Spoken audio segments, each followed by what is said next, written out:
Welcome to the latest episode of Vinyl N Celluloid. I'm your host Pedro, and in today's episode I'm joined by Alessia May, an entertainment photographer who, during COVID, decided to embark in a new professional and personal adventure, tackling the world of screenwriting. In our chat, we discussed what were the main motivators behind this journey, the challenges and hurdles she faced and how she overcame them, and also, Alessia will be sharing some inspiring tips and routines for those of you who are either starting out as screenwriters or have always dreamt of writing a script but didn't necessarily know where to start. So let's get to it.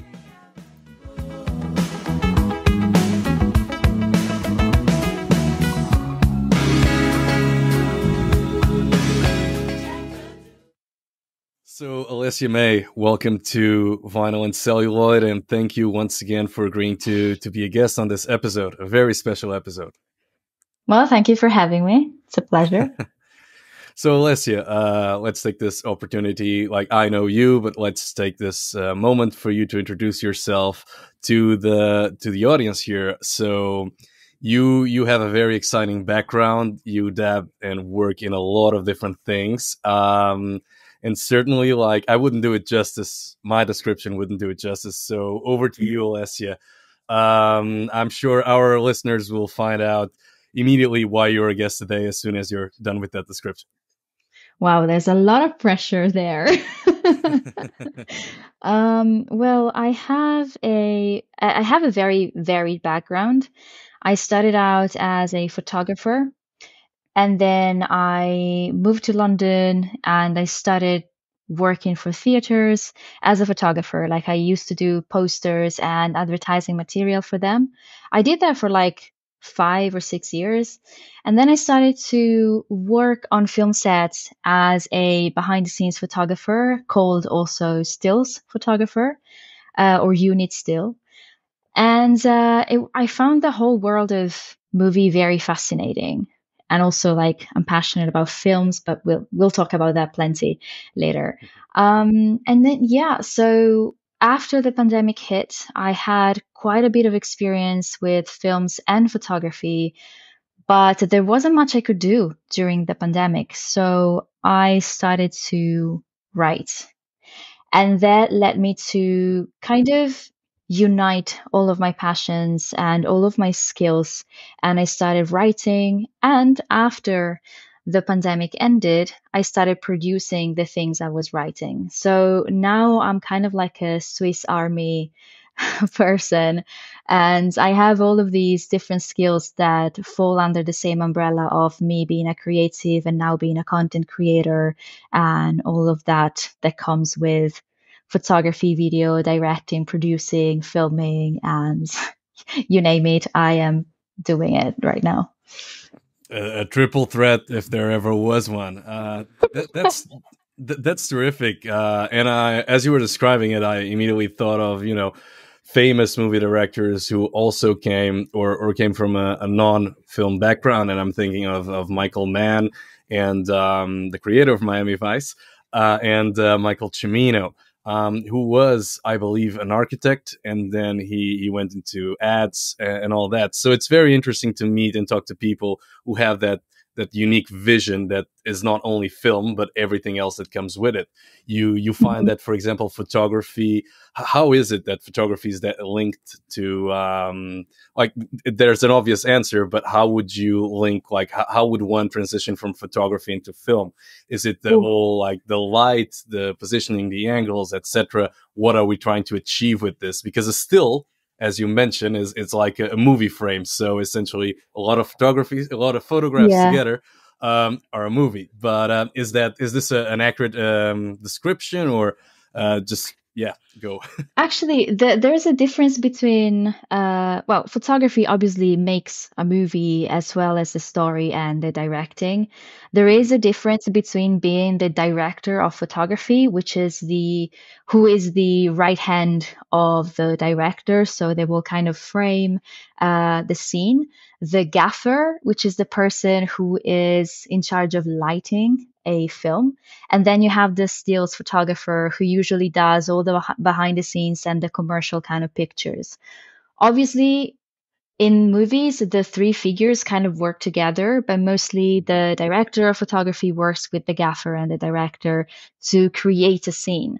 And I think if you are a photographer and want to transition into filmmaking, um, it's, I don't know, I found it easy, but you can kind of Mhm. tell I used to be a photographer before becoming a videographer Mhm. because I tend to set the scene with a still image instead of going in with movement. Because that's the main difference, right? You have a still Mhm. image with photography, or you have a moving image with films.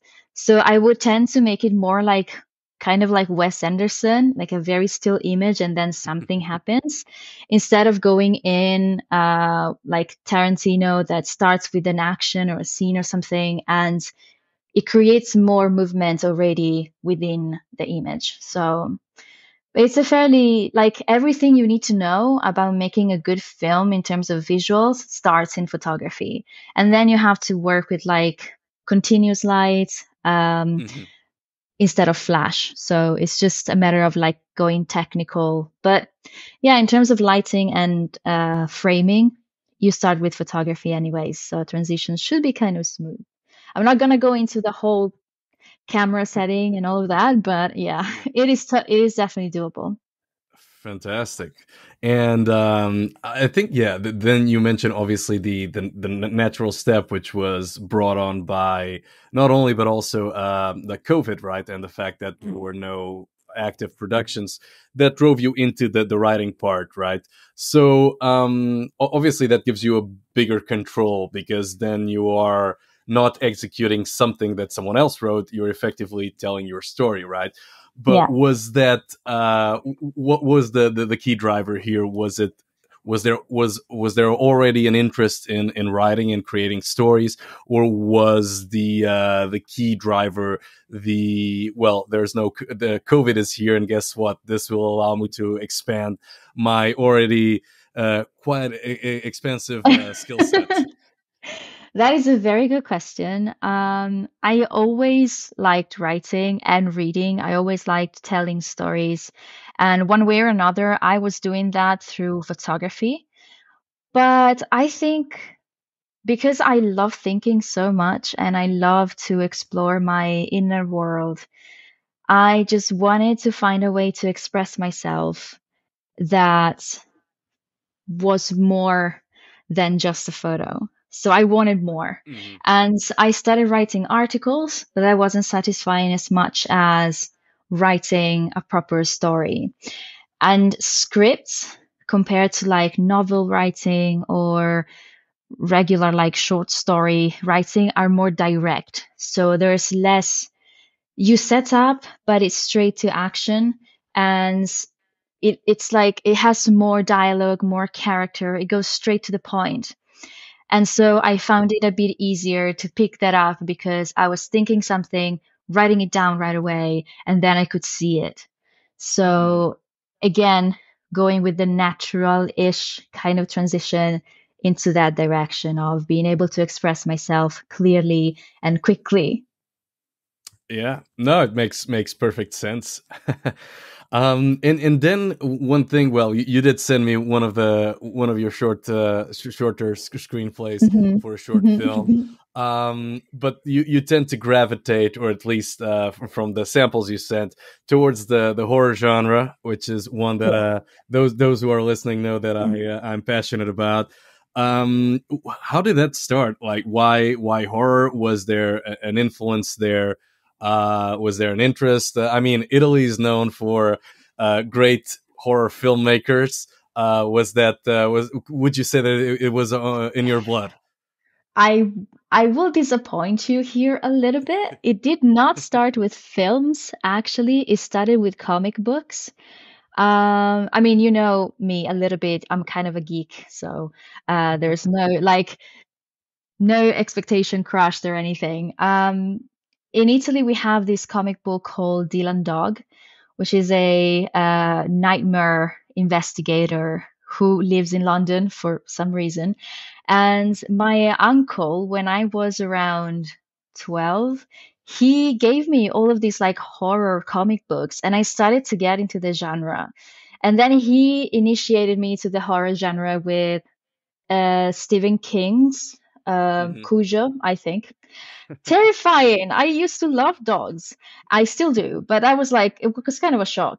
And then I kept watching horror films of all genres, of all like types, Yeah. good, bad, horrible, the ones that are made with copy and paste, like a rack attack, arachnophobia, those kind of weird B movies. And you know why I stayed? Not for the storyline initially, but because I think horror movies have the best lighting ever. Like you can really see how the scene is lit. You know, you Hmm. have the smoke and then you have the rays coming in from the trees or from the cabin in the woods. It's always a cabin in the woods.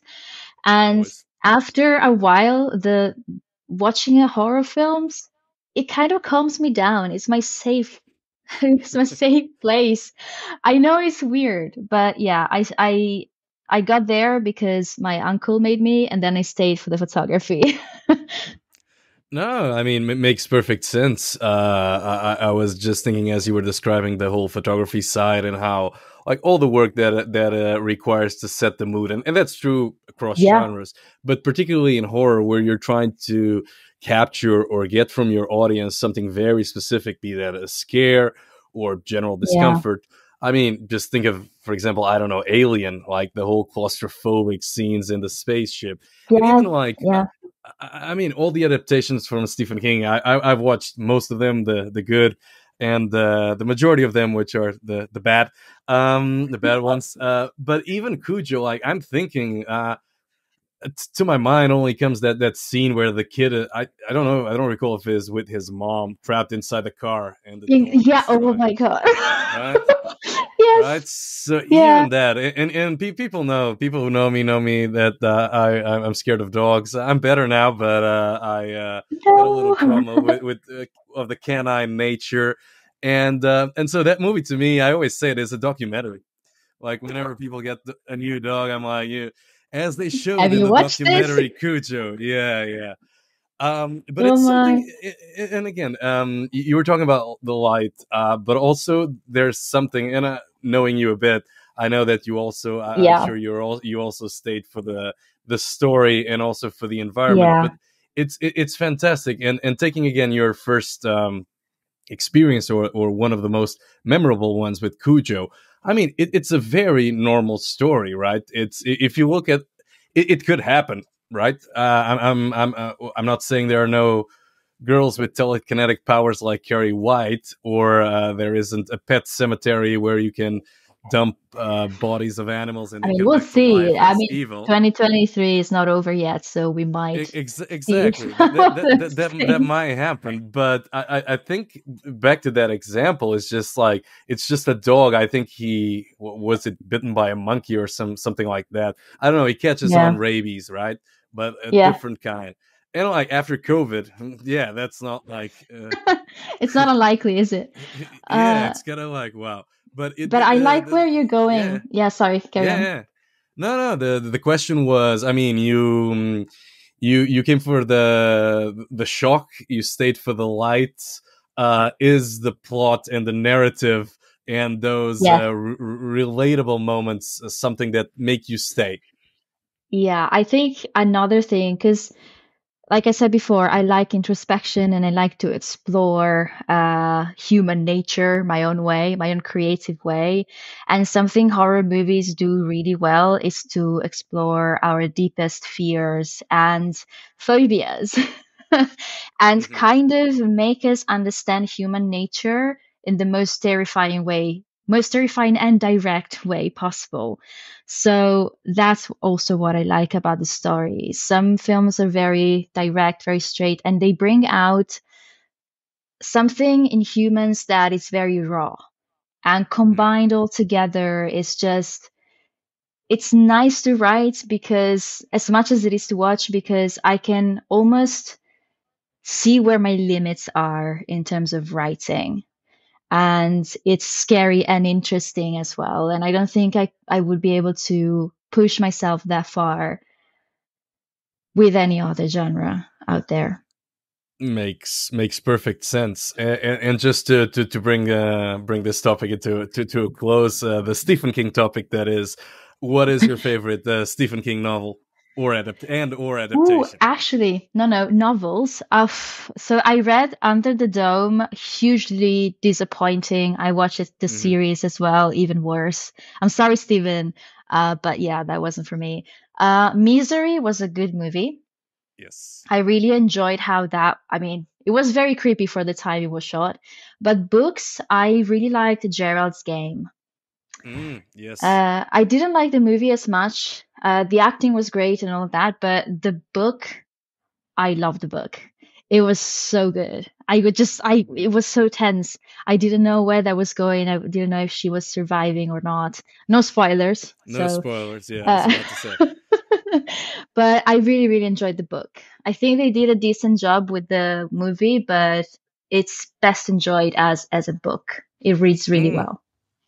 I mean, my on my end, I would say that book wise, The Shining, not an Oh yeah, original also. choice, but certainly one that that really stuck with me. When it comes to adaptations, I have to go with. I mean, obviously, I like Carrie and I like the Shining, Stanley Kubrick's different version or vision of the source material. But I'd like to make a defense case here for something that an adaptation that's criminally underrated, and that's The Langoliers. It was Hmm. adapted into a miniseries back in the 1990s. The visual effects are appalling, but everything else is relatively it's great, and there is like a lot of tension there.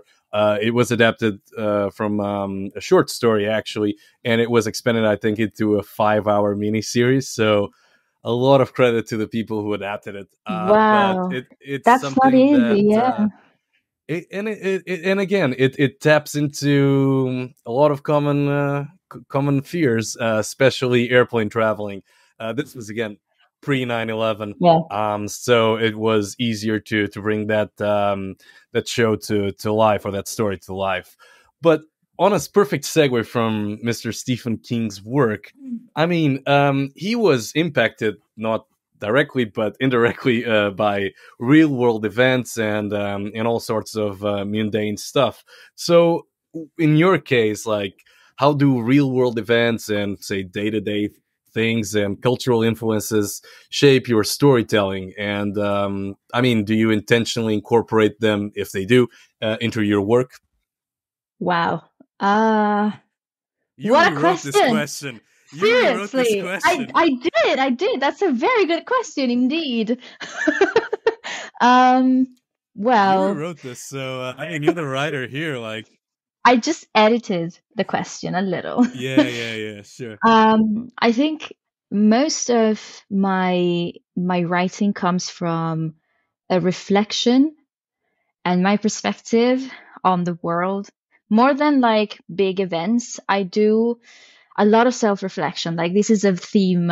If people are gonna go and watch my shorts on YouTube as well, or my very very short shorts, I have a theme. Like it's me reflecting about the world and usually processing stuff. So more than outside things are a lot of inside emotions and feelings that I need to be able to process. And I hope that through my writing and my filming, people will be able to understand and process things as well. But yeah, so that's how I incorporate regular stuff. For example, going through a breakup, how that feels like a paper cut, like of my short paper cut. How it will heal with time, but it still bothers you for a little while. So I like to explain a bit of a complex concept in a simple way, as simple as it gets.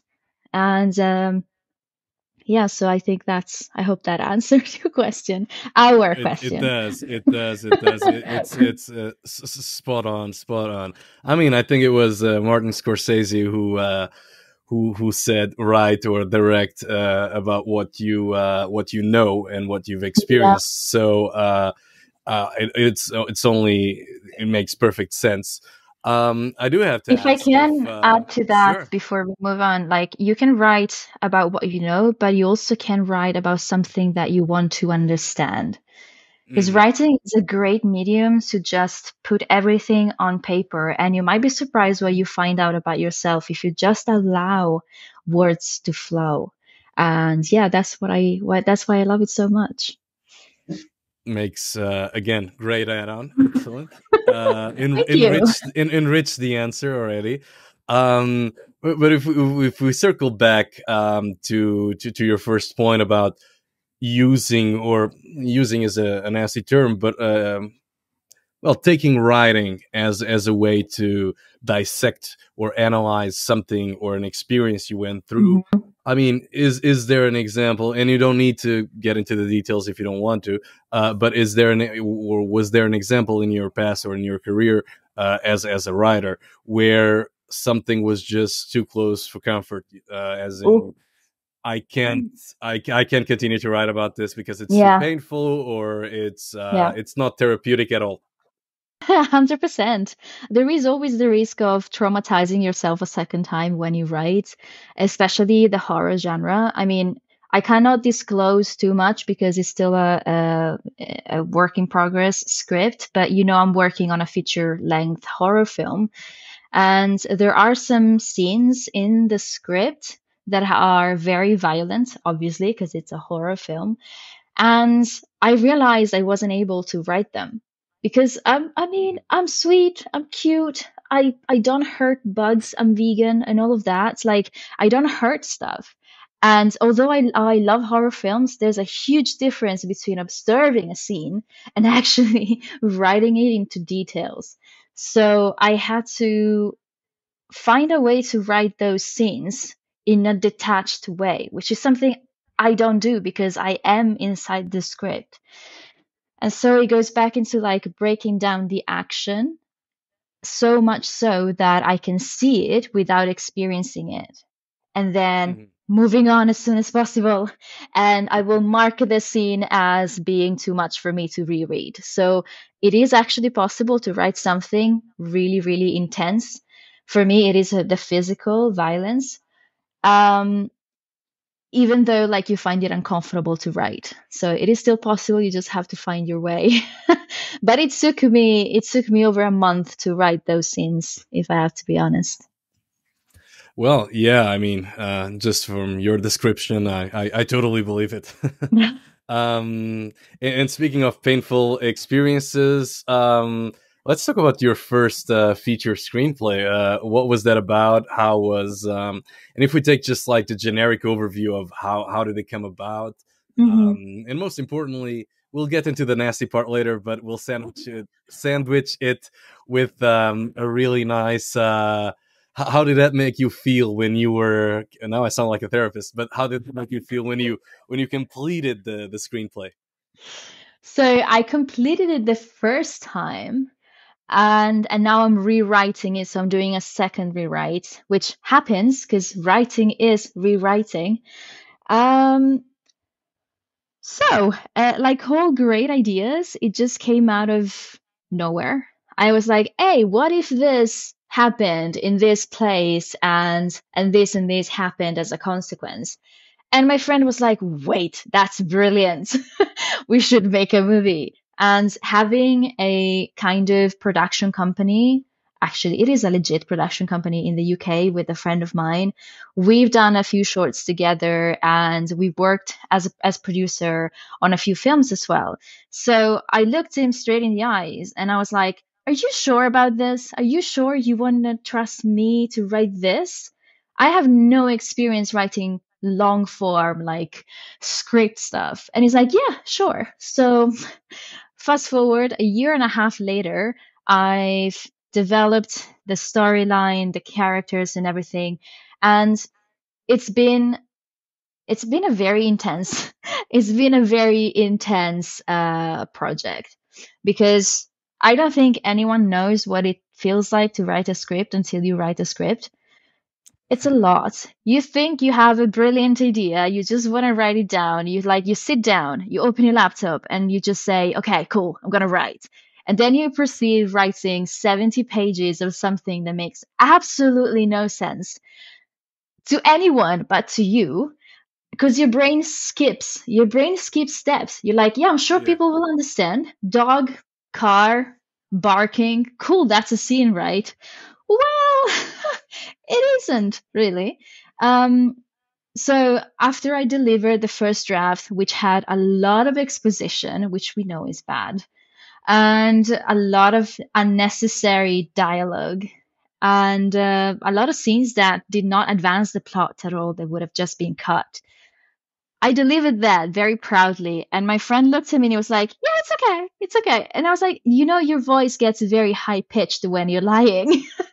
And it's like, "Yeah, no, it's true, it's okay, it's okay." So I started rewriting that, and I started studying a little bit more screenwriting and what goes into making a good story, watching great films, watching horrible films, watching films with 20 minutes of exposition. I just wanted to throw up and throw my TV out of the window and never think about movies ever again. But yeah, it was fun, intense, lots of ups and downs, and I delivered the second draft. And then we got into talking with an investor, which is a necessary part of the business. And he added some more changes to make it more sellable, because that's also something you want to do with a script, right? You want people to Hmm. watch it. And Yeah. so that's why I'm doing the second rewrite. But this is something I really enjoy and hate as well about the process, because it's never going to be perfect. It's never going to be perfect. It just has to be good enough to tell a decent story to people that just want to sit down and watch. And yeah, so yeah. Intense, and to everybody listening, don't get discouraged. No, Not just yet. absolutely. It's beautiful. You Not just you just yet. have to it's a roller coaster, right? And you will have great days in which you think you wrote the most amazing piece of movie, the best movie the earth has ever seen. And then you let it sit. And 2 days later you pick it up, you look at it and you're just like, "Huh, okay, this could Yeah. be better." But it's part of the process. You will get better. You just have to write. Carry on. Interesting. And you did make a very very interesting point that got me thinking about exposition. And you said exposition is bad. Um, Not I all of mean, it, but yes. Not all, but excessive it is. Um, I think. I mean, I agree with you 200%, right? I think sometimes when you're watching a movie and they go, especially if you look at those old James Bond movies, like, "Yes, Mr. Bond, now I will destroy Fort Knox and plan yeah, to no, steal I the mean, gold," right? I'm sorry. I Right? watched the movie once. I don't remember the title, but it was about an island shaped like a skull. And the characters at the very beginning, the worst exposition I've ever seen, like honestly, Was it hands down. Fantasy Island? I don't know. I Okay. think it was a 2004, 2002 something movie. But Uh-huh. basically, these guys had to go on this island. Maybe it was called Death Island, probably. Yeah. Um, they had to go on this island and to do some sort of like death, I don't know, whatever. Anyway, instead of actually having the characters go to the island and do stuff, what happened was they sat down, everybody, the four protagonists, they sat down and watched a video on YouTube, a 15 minutes video on YouTube of a guy explaining what was going to happen on this island. And I was like, no. I mean, I love B movies, but this was just so much. It was no, no, don't do Yeah, that. yeah, yeah, Don't do that. yeah. I'm with you. The thing is that these days, with shorter and shorter attention spans, and people's preference for being spoon fed a plot or a story, I mean, Yeah, uh, but there are clever what's your ways take on of that? doing There are, that. okay. Like there are clever ways of doing that. I've seen movies having an intro that explains the story, like Midsummer, for example. Midsummer Mhm. is a bit heavy for me, like a bit high end, or but it's fine. I don't want to be criticized or anything. Great movie, but at the beginning, if you look at Oh, the, sorry, you're in great company because I hate I heavily dislike the movie, so it was it's completely fine. too high concept for me. Like it's a horror movie. I mean, it was scary, it was gory at times, but I didn't see into it everything that maybe it was we were supposed to see into that anyway. But at the beginning, it has these initial scenes where it kind of goes through the whole story. That's not the same as exposition per se, but it just gives you some context. A great tip that the friend of mine told me is that you should never say something that a character wouldn't already know. So if you and I already know something, it's not that I see you and I'm like, oh, hey, how is it that you're doing this? How is this? How is that? You should always give the public something that neither of the characters knows yet, or one of them knows. Like, oh, I've seen you drop something the other day and you didn't notice. Or, hey, I got this for you. And you explain a little bit of the story. These are terrible examples, but uh, No, it's no, they're if relatable. They're yeah, relatable. Cool. but yeah, the good exposition is also it's a conflicting thing actually. Some people think it's good, some other people think it's bad. But when you have like newspapers on the wall that kind of summarize what's been happening to give people context, some people think that's too much exposition all at one go. I think it's a very quick way to give the public what they need. And at some point, you have to give them a little context. Like the film I'm writing has elements of fantasy in it, possession and whatnot.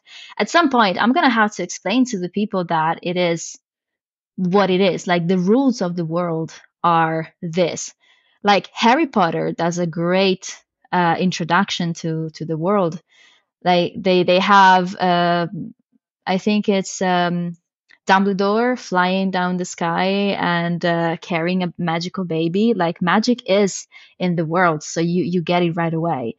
What exposition is supposed to do is to give you just enough for you to understand the world that you are going to be in for the next hour or two, because the public is really smart. And I think sometimes as a writer, we make the mistake of assuming that people need a lot of information to understand what's going on. But people are actually super smart and they want to get there, because once you understand what's going on, you'll feel amazed. Like, see, I got this. I'm great. I'm smart. So just enough, just enough. Fair enough. This is these are little pearls that I'm writing down, and we'll take as part of my experience, but certainly helpful. And thanks for sharing those tips. Wrapping this topic up, I'm just gonna leave you with a challenge. Oh, I was recently, as part of my own project, reviewing and analyzing and writing my thoughts around a B movie from the 1980s, which I don't know if you saw it. The Stuff, Larry oh, Cohen's The Stuff, I might have seen it about years, the like ice cream decades ago. type substance that eats people from the inside out. It does not ring a bell at this moment. I know you know me. I Yeah, watch yeah, very yeah. recent stuff. But go ahead. Let's see if I can Fair answer enough. your No, question. no, no. The challenge is very simple. If you can watch that one, I would love to hear your thoughts on it. Just because the movie lacks exposition, and it's a B movie. Nobody's saying Okay. it's a feat of nature or a landmark in cinematic history.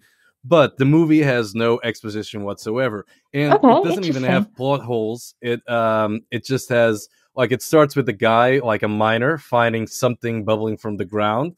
He puts his hand in it, has a taste. This tastes good. It's already doesn't make any sense. And fast forward, this goo is now the number one selling dessert in the U.S. How did it get there? No idea. But This is no, no, no. amazing. Right. So, I mean, here we have the opposite example of what you said: Hmm. zero exposition in a B movie. And I mean, I just wanted to hear, really, you need to watch this one because I want to hear your thoughts on it, because this may be a rare case. And a lot of people were complaining about, oh, how did it go? And I'm not spoiling the movie, but how did it go from just something on the ground that nobody knows where it came from into number one selling dessert? We don't care because it's still fun and da da da. Fine, and it is, and they do have a point. But when you were describing that, I was thinking, wow, this is a movie that still has a cult following, but zero exposition. So B movie, zero exposition. I really want to hear your thoughts on it. I Okay, need to bring you I back will. as a guest to I would dissect love the to come stuff. back, yes. There is actually one movie that has a special place in my mind because it's so Okay. absurd yet so beautiful. It's called Rubber. It's The Killing the Tire. killer tire. I love those kind of like movies. They don't make any sense, but you cannot help but watch them. And the Yeah. photography is amazing. So yeah, it kind of lost me towards the end, but the initial bit was like art. I really liked it. Yes. 200%. I mean, art, I think it's a bit of a stretch in my book, Ay, but okay, hey, But whatever. hey, listen. I've seen horror movies like the one where the couch that ate people, and also Street Trash. It's yeah, like it's Quality. I'm not one to shun or ignore other productions, but I did watch Sire, and well, I'll need to rewatch it to share or to comment on your opinion or your label as art. And I think one it was thing that art. we oh, fair enough, fair enough. Okay. Fair enough. I'll rewatch it and ping you a message with my thoughts. One thing that has been recurring during our discussion is and as we talk about successful and not so successful horror movies, that is that they truly rely on suspense, Hmm. anticipation, and also tapping into deep fears, like you mentioned, even personal traumas from the past or personal experiences. And I mean, we already touched upon this, but I would really like to know how you successfully build tension in order to scare an audience without going in too far into the gratuitous violence Yeah. and even the gore that you just mentioned. Right, there are some things where you say, "Woof, I need to do it," but guess what? I'm not gonna like it, and I don't want to reread it. But how do you go about what is like any the secret sauce? Secret sauce. Ouch. It's a lot. I don't know. Like I said before, I'm still very new to this screenwriting world, and building tension is one of those arts that it's kind of like getting the temperature of the shower right. Hmm. It takes some adjustments. So you might basically you build tension when you create some conflict. Like I think it was Hitchcock, correct me if I'm wrong, that said put the bomb under the table and don't let anyone know that it's there. So you as a public know that it's there, but no one else in the room knows that it's there. So you have tension right from the start, and it's a I know something that you don't. Is it gonna happen Hmm. or is it not? And it's an art. Like you get better as you better understand the role of your characters inside of a story. The way I did it was I made sure that every scene I had a little bit of conflict. There was either a misunderstanding or we hear a noise in the woods and we don't immediately know what it is, and then we forget about it until it just Hmm. comes back. So a little bit like a jump scare, but less. Or you kind of, especially people that are passionate about horror films, do you know the mirror scene? Like every time there's a freaking mirror and people are looking at themselves. In America, they have these weird anxiety inducing mirrors that open. And Yeah, yeah, yeah, yeah. you know that when they close it, something's about to happen. No, something's bound to happen. And the way the recent movies have done it is that nothing happens after you close it. The tension is in the expectation of the public that something is going to happen. So it's Hmm. in the art of writing that you make them think that something will happen when you want, or you make them feel safe and then something happens. So it's a So little the by little. deconstruction of the tropes, Yeah, right? yeah, As you were saying yeah, with the mirror situation. Yeah, yeah, yeah, I can see that happening. yeah. No, no, no. It's as you were describing it, I was like, oof, so many mirror scenes I've seen. Yeah, oh, yeah. So yeah, that's Too much, too much. That's super interesting, and I mean, may sound obvious as we're discussing here, but like the way to the simplest way is to challenge conventions, and the way you do it, be that in a horror script, is to take what everybody else has done it time and time again and yeah, uh, twist it. kind of That's subverting the expectations in exactly a way. Yeah. exactly. And if we shift back to the whole creative process, I mean, writer's block. It's not an ugly word, but it's something that I mean, no matter what you write, be that articles, be that reviews, be that whatever, and the script is even more complex in a book as well, just because of the size. Writer's block is something that will be there for sure. Just like the killer in a horror movie lurking behind a door, writer's block yields the mighty knife of doubt. I don't want to get wax poetic here, but yeah, here we are. So dealing with it, how does one deal with it? That's the key Ooh. question, and most importantly, how do you deal with that? Unless it's a sensitive subject you don't want to revisit. Oh, nah, I'm an open book, no pun intended. Um, so it's funny because my first ever video is called Just Write, and it is about the writer's Hmm. block. And the way I work with it, actually, there are a few methods I developed in the years. But the first thing I do is I don't force it. So if nothing Hmm. comes out of my brain, if I squeeze it harder, nothing is gonna come out of my brain anyways.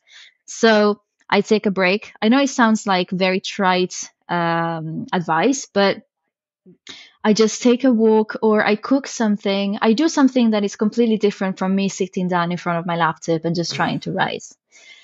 And in alternative, I have learned that working with boundaries and within certain limits helps me be more creative.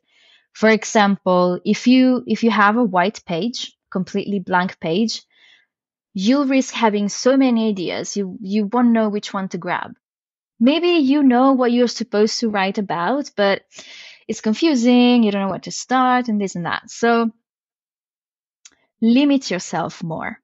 It sounds counterintuitive, but you have to write a whole script. Give yourself a setting where you're very limited.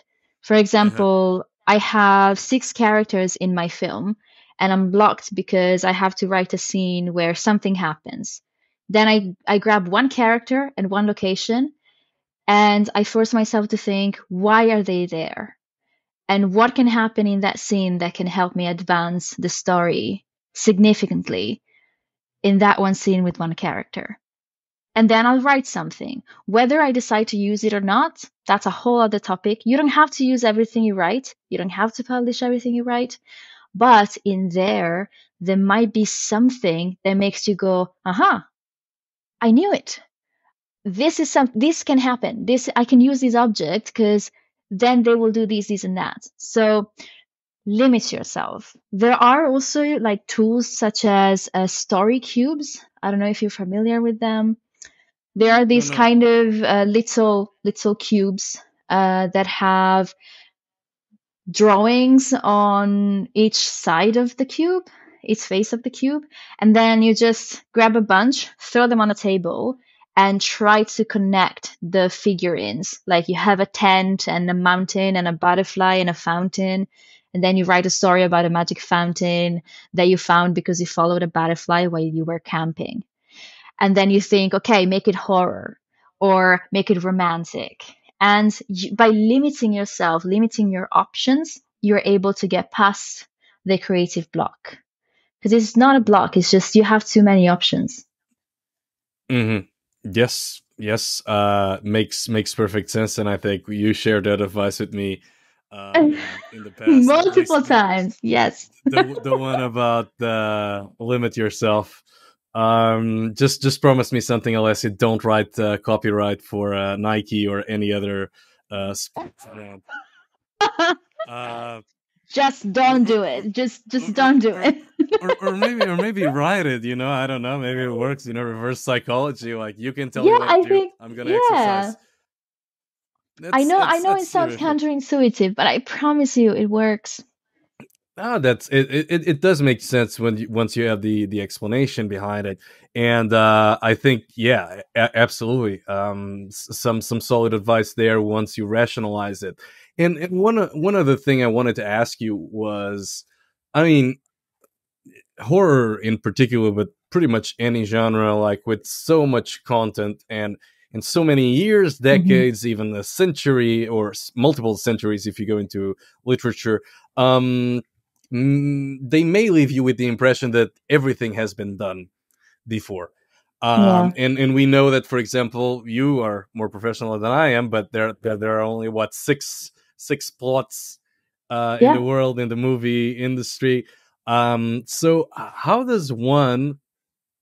One, I don't know. This is confusing because on one hand you can feel comforted by the fact that it's been done, so I can just simply follow. There is a formula that I can Hmm. use to create something, even if it's original. But on the other hand, you may feel, what's the point of doing something if it's going to be derivative, right? So Yeah. I don't know. It does, as someone who deals with writing and the in creation period on a daily basis. Is this something you ever came across, and how do you dismantle this misconception, or at least turn it into a non-obstacle? Wow. First of all, everything has already been made. Like, there is Hmm. no original idea anymore, and that is not a bad thing. But if you take, I don't know if you are familiar with one of those painting classes where you have like a subject in the middle or an object, and then everyone around the room paints the same subject. Yeah. You'll still have different interpretations of the same thing. So, what makes your work unique, which is not the same about, like, it's not the same as your work being original, is about Hmm. being authentic and filtered through your own vision, filmed in your own way, is you. So you and I have different experiences. We grew up in different countries. And if I give you a topic, I don't know. If I ask you to make a movie about a dog, we would make very different movies based on what you Yes. told me. Yeah. Yes. So Yes. Yes, we yes, would. there are only certain types, like a certain amount of plots available. The story structure is all the same, whether you want to call it a circle, whether you want to call it a line, whether it's 3 acts, 10 acts, 15 acts. Like, it's the same thing.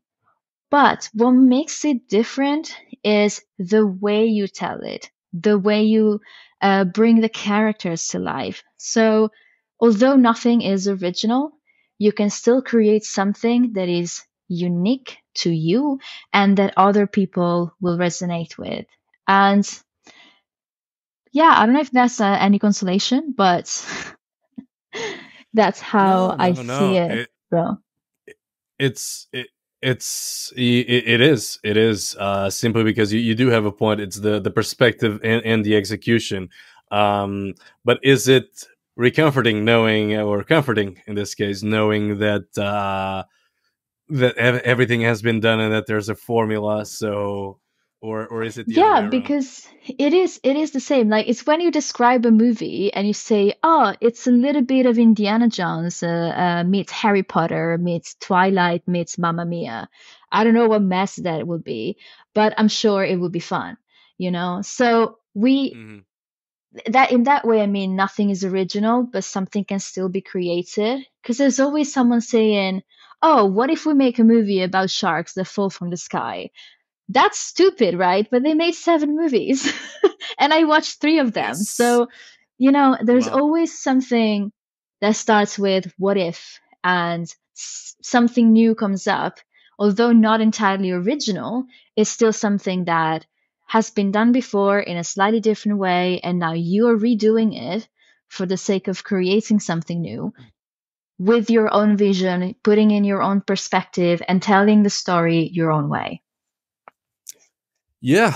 No, you're absolutely right, and I think that's also the drive and the challenge. Like in anything, there's always two sides to it.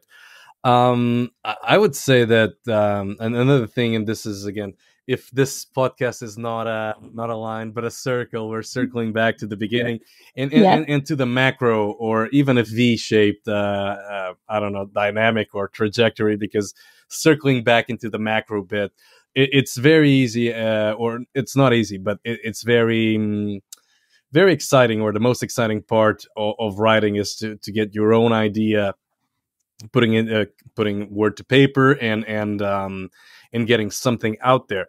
But at the same time, and as you mentioned before, you don't do it in a vacuum, and collaboration is needed, and that's when you bring it to your director, to your producer, to your agent, to your mom. I don't know. And that's where, sorry, but shit hits the fan, because the opinions Yeah. and images, and mostly opinions and thoughts clash, right? Hmm. So, yeah, I mean, how does one navigate those murky waters of not rejection, but the it's okay? There is a hierarchy. Like, there is a way that not everyone can influence the film you're making and the story you're creating. Obviously, some people will have more decisional power, especially investors, onto like what kind of adjustments and what kind of things need to be changed. One thing that I've been told I'm really good at, and I hope, because this is going to stay on the internet forever, isn't it? I hope it's good. It's true. Is the fact that I put the story above my ego. So if the change is good for the story, then I will change it. No words added. I'm not gonna contest that. I'm not gonna tell you, oh, what do you know about films? I'm gonna say, okay, this actually makes sense. Or maybe I say, I don't understand it, but the story is actually better. If it doesn't work for the story, then it's a whole other thing. I'm gonna be putting my foot down and be like, no, no, no, no. My character will never do that. But there comes a point in which I have to say, cool, we either need to cut budget, so this scene has to go, and then you call it like you kill your darlings. You have some scenes you Yeah. you are very, very much in love with because they're so well written, but if you remove them, the story still makes sense. So there's no point in you shooting them or adding them to the film. So you get rid of those. And it's important to listen to feedback without feeling judged, which is very difficult to do, I admit. Because again, if the story improves, the public will be happier.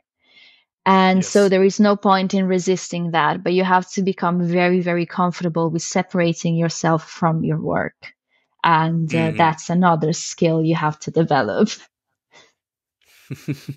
No, certainly. I think in any job, you always find, let's just say, obstacles, or the diverging Yeah. opinions, that will, and you just have to navigate and go with the flow.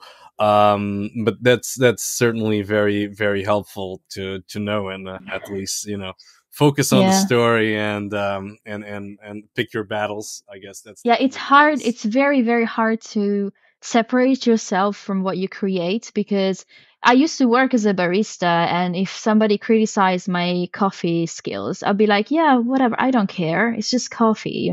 I love coffee. It's not just coffee, but you Hmm. get what I mean. Uh, yeah, yeah, In yeah. this case, I'm like, oof, I poured my soul and heart and skill into this. So it's normal to feel kind of attacked when people are criticizing.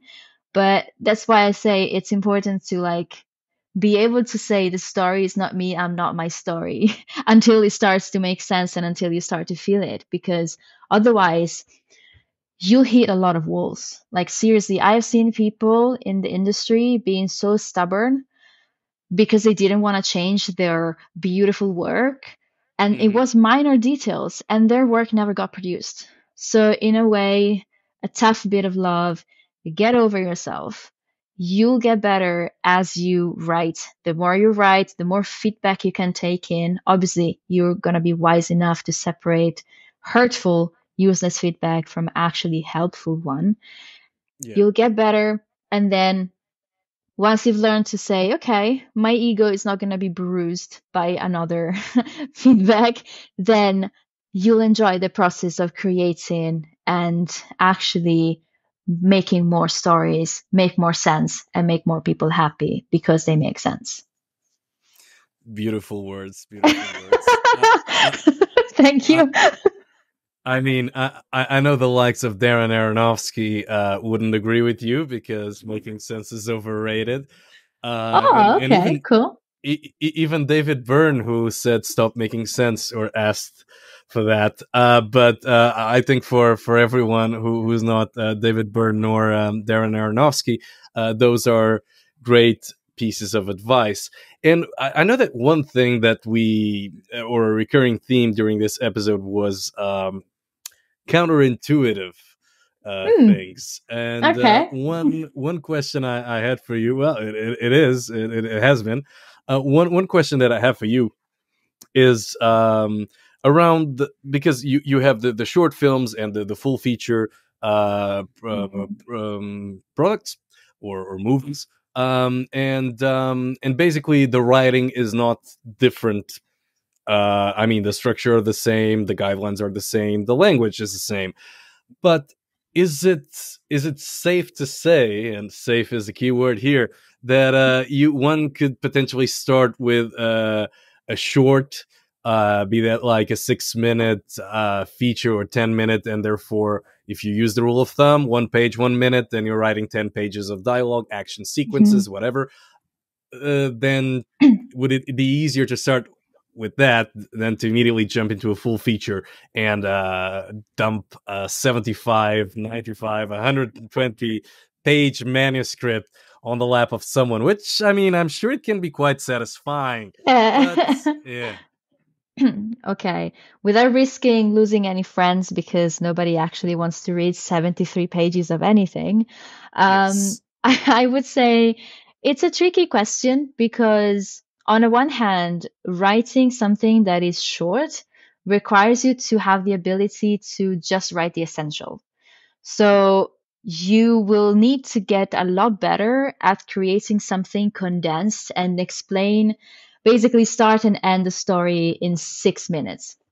On the other hand, writing something that is so long can give you more room to develop the story, but it would be probably harder to keep in mind everything. Mind you, before writing a script, you always do carding, then you write a subject, then you write a treatment. So the story is all out, and then you write the script. So it does require two slightly different skill sets. But I would say my first ever film was 1 minute long. It did not have any dialogue. It only had some actions in there, and it's basically a concept. So what happens when you're going through a writer's block, and how funny is it that when you finally relax, you have an idea? So again, if we consider writing and filmmaking an art, which they are, they don't have to make sense. So you can make something completely conceptual just to experiment, because the more you experiment, the more ideas you have, and the better you get at telling stories because you're telling them. So, yeah, I don't know if I answered this one. I did say something. No, I think you did. I think you did. I think the essential thing, or the way I interpret it, is that two different skill sets, so two different Yeah, things. One thing is to be concise, the other one is to be a bit more expensive. But at the yeah. same time, the prep that goes into it, it's somewhat the same in terms of like you need to have the structure, and then it's Yeah. all about which route do you want to take. Do you want to go and immediately like, okay, I want to test and see if I can do something, and like maybe a dry run to see how awful my 1 minute or 5 minute or 6 page screenplay is, or do you want to go big and you already have a story in Yeah. mind? So I guess it really, like, as always, as everything in life, it I depends, mean, right? What do you yeah, have in mind to develop? sometimes you will have like, and I've seen this happen before, you'll have short films that will Hmm. become proof of concept for full Yes. length feature films. And some other times that should not happen because you told the story so well in those 6 minutes. Do not attempt to make it longer. Like, why? Why would you make it longer? Um, but yeah, I would say if you're just starting out and you have limited means, limited time, and you just want to experiment, I would say definitely go for a short story. And again, it can make sense if you want to try and tell something with words and a plot, or it doesn't have to make sense. You can make something as terrible as you wish it to be, and you can only show it to your mom, your grandma, and your dog. It doesn't have to be something that will take you so much time. Just get into the understanding of how you work better. Maybe you want to film first and script later. There are unscripted films out there that are kind of okay. I'm not going to go into that, but there are unscripted films that people are like, yeah, let's just go into the desert, chain someone onto a truck and film for 2.5 hours and put some music on it. Cool. Um, so, yeah, there are films like that and they work. Do something because you want to do it, get better at it while you're doing it, and don't worry so much. Wow, it sounds like I just heard Don Draper deliver this bit of advice. Get better, stop asking for money. Which I never said ask for money. Ask for no, money, no, no, no, no, babe. no. Don Draper said that. Probably not you, but I was just Yeah, comparing. But yeah, quoting. I think I love Don beautiful, Draper. beautiful. He's the man. Um, Yeah. Alessia, just a final question to wrap this up. I know you certainly gave tons of advice here today. It's been helpful, not only to me, I've heard some of them before, but it's always great to hear them from someone as inspiring as you. And Thank you. certainly like great tips on how to get started. Is there something else you would still like our listeners to take home? Just a little bit of a nugget of information that you may have missed that we haven't covered. Yeah. Um, I would like to touch upon something that we haven't talked about and that I don't talk about often, which is you don't need an expensive education in films in order to make good films. Um, you can find most of the things online. There are a lot of resources and a lot of websites where you can find and learn, and books as well, how to write a story, how to film, and you don't even need expensive gear. Just learn and copy from the movies that you enjoy the most and try to understand how and observe how they made something and why you like it. And then all of the rest is on the internet. Seriously.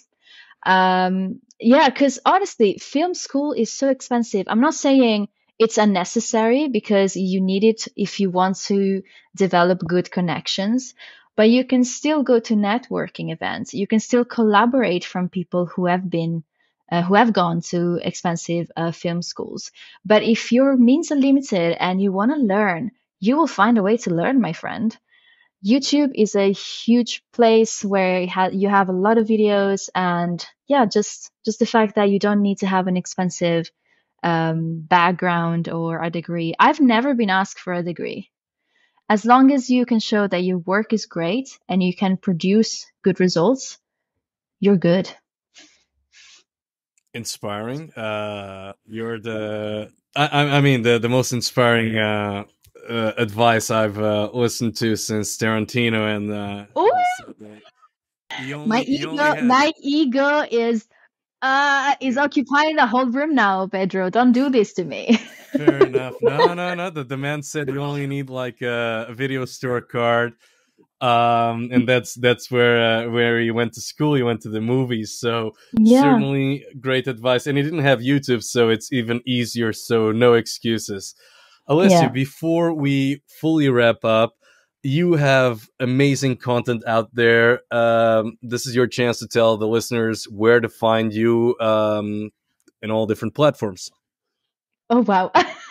I I think I need to look up my name. Is it okay if we put it in the description, maybe somewhere? We Uh, can put it in the description, yeah, but you are on TikTok, Instagram, yeah, and YouTube as and well. YouTube. Yes, Okay, it's Alessia May, one of the combination. But if you write fair Alessia enough. May, hopefully I'm one of the first ones that pop up. Yeah. Also, I Great. release 2 videos a week on YouTube, so always there if you need There me. you go. I'll make sure there is a link and your channels are mentioned in the description. Thank you. Alessia, Thank you. once again, thank you so much for sharing your experience and your wise advice with me and all the listeners. Thank you. It was lovely talking to you. This was fun. Cheers.